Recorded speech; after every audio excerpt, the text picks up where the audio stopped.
તમે જો છેલ્લા અઠવાડિયાથી સુપ્રીમ કોર્ટે કહી દીધું કે નીટની પરીક્ષામાં પેપર લીક કાંડ થયું છે ને કૌભાંડ થયો છે.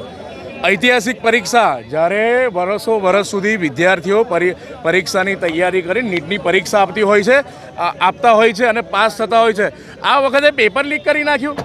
ગુજરાતમાં ગોધરા કેન્દ્ર રાખ્યું અને ત્યાં તુષાર ભટ્ટ વેમાલીમાં રહે જે સુપ્રિન્ટેન્ડન્ટ હતો એ નીટની પરીક્ષાનો, એને એટલાન્ટિસના પરશુરામ રોય જે રોય ઓવરસીઝ ચલાવે છે અને છાણી જેવી જગ્યાએ રહે છે, 2 કરોડના બંગલા ધરાવે છે. પણ વિદ્યાર્થીઓએ શું ગુનો કર્યો છે? 24 લાખ વિદ્યાર્થીઓનું ભાવિ જોખમમાં છે.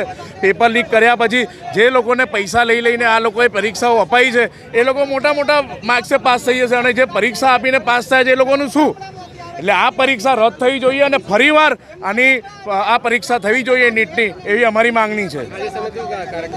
અમે રૂપિયા ઉડાયા છે, જે રૂપિયાના જોરે આ લોકો કૂદે છે ને કે ભાઈ 10 લાખ રૂપિયા, તો જે વિદ્યાર્થીઓ પરીક્ષા મહેનત કરીને આપે છે ને એમના નકલી રૂપિયા અમે આપવા તમને આવીશું ને ભવિષ્યમાં તમારા મોઢા કારા કરવાના છે. અમે હેરી ઓડ